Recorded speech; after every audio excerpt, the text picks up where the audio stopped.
Mga kasayan, meron lang tayong i-guide na nag-comment sa atin. Ito siya kasayan ha. Kasayan, shout out kay Abraham Alpuerto. Ayan siya kasayan ha.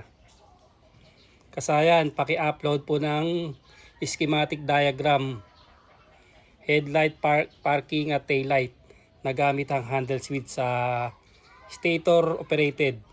Maraming salamat kasayan. Ito siya kasayan ha. Ito bali yung diagram natin. Ito, kung halimbawa ang gusto lang niya park light, headlight, taillight, ito lang yun. Pero kung mas maganda kasi ang gagawin niya rito, ito kasama to lahat. Kasama na yung relay para sa power uplines natin. Pag power uplines na siya.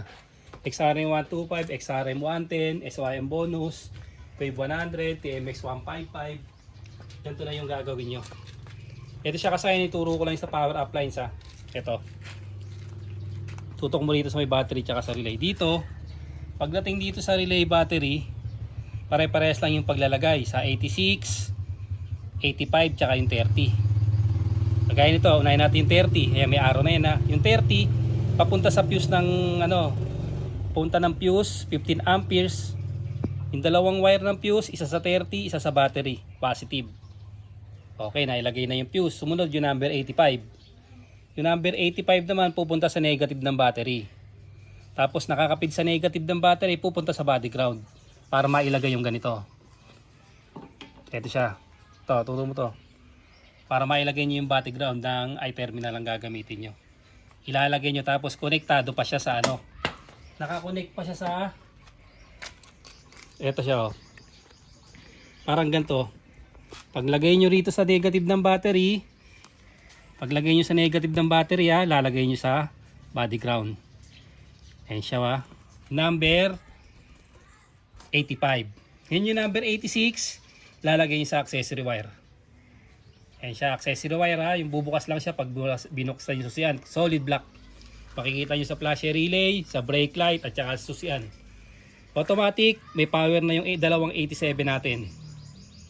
Dalawang 87, ilalagay natin yung park light, headlight, tail light. Yung isang 87 naman, ilalagay natin yung mini driving light. Yung common ng mini driving light, ilalagay natin para lumabas yung high and low. Basta tandaan nyo, lahat ng power uplines pare-pares yun nagkakatalo lang kung ano ilalagay mong load sa dalawang 87. Katulad nito, yung park light, headlight, tail light, imbis na ilalagay natin sa accessory wire, ito siya ang gagawin natin, lalagay na lang natin sa 87 ng relay para naka-power relay na yung park light, headlight, tail light. Ngayon kung ganito lang ang gagawin niya, hindi siya magre-relay, pupunta sa accessory wire, hindi papunta sa relay na 87. Pero ito ang mas magandang gawin. Siya kasaya na. Dito tayo. Muli dito sa kalahati. Dito tayo kasayan mag-uumpisa sa stator. Punta ka sa stator, may makikita kang yellow. Putulin mo siya. Putulin mo kasayan ito stator pinutol nyo, papuntang stator yung wire. Ito yung papuntang harness. Pagkaputol dito, ito dediretso to sa regulator rectifier. Ito yung regulator rectifier natin. Yung regulator rectifier natin, hahanapin mo rin yung kulay yellow. Yan, kulay yellow. Tututuwa mo yung kulay para alam nila ba. Yung kulay yellow na yan, putulin nyo rin siya. Putulin nyo rin yung yung yellow. Pag putol nyo ng yellow, ito na siya. Putol yung yellow sa may regulator, tapos putol yung putol din yung yung yellow papuntang stator. Pagka putol niyan, natin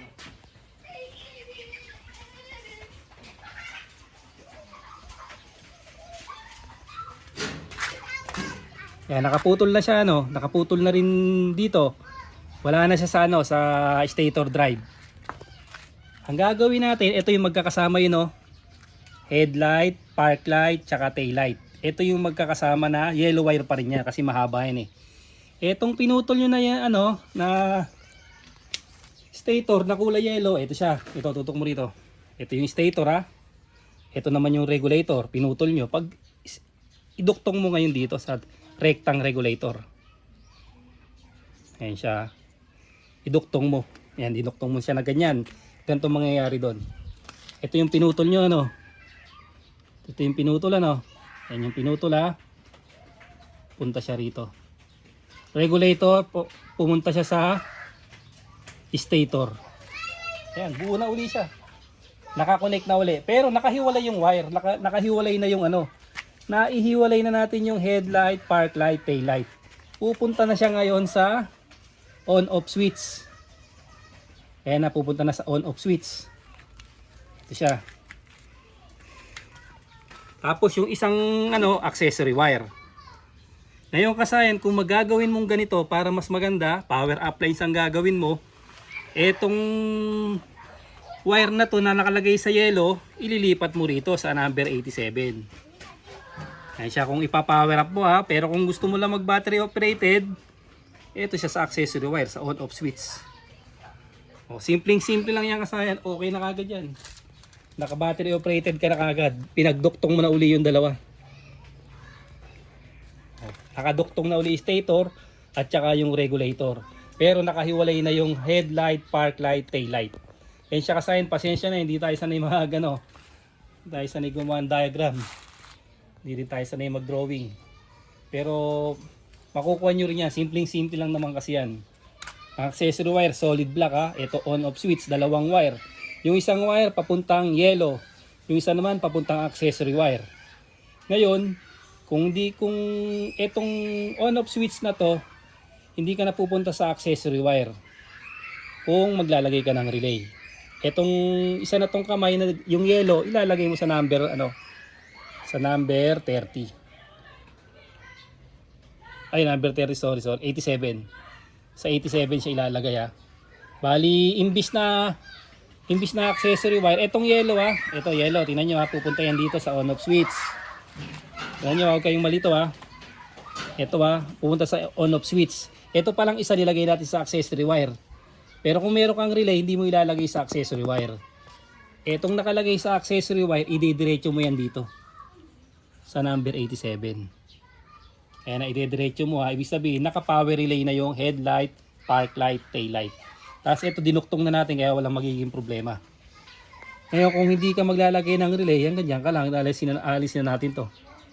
Kung maglalagay ka ng relay, tandaan mo, wala ka na accessory wire na kukunin, kundi sa number 87 ng relay. So ngayon, ito, i-ano na natin dito. I-actual naman natin dito. Yan, tuwa mo mabuti para pagka pinicture nila, makuha nila ng buo. Pwede nilang gayahin. Tapos pwede kayo mag-comment pag meron kayong di nasundan, sasagutin natin yan. Simpleng-simple lang, dito lang, ha. Makita nyo naman dito yung ano natin. Yan ang mangyayari, connect pa rin silang dalawa. Tuktungan nyo lang ng wire, connect na uli yung yellow at saka yung stator. Pero nahiwalay natin yung ano, nahiwalay natin yung park light, tail light, park light, tail light, saka yung ano, headlight. Ganito na yung mangyayari ngayon dyan. Pupunta tayo rito. Ito, wala na tong ano rito, ha. Dito na siya. Ito. Dito pinutol yung yellow wire, tutukan mo to. Dito pinutol yung ano, yung regulator rectifier, ayan kulay yellow, ayun oh. Ayan oh, kulay yellow. Ilalagay natin sa on-off switch. Ayan yung on-off switch, ha. Yellow, ilalagay natin sa on-off switch. Ito yung on-off switch. Ayan yung yellow. Siyempre hindi pa gagana yan. Kailangan yung isa ilagay natin sa accessory wire. Ito yung accessory wire, solid black. Ayan siya, oh. Yellow, lalagay sa yellow. Park light, headlight, tail light. Tapos yung isa, lalagay sa accessory wire. Paglagay natin, okay na. Okay, dito, tutok dito. Okay na siya, ba? Nakalagay na. Pag on natin, dito sa may harap.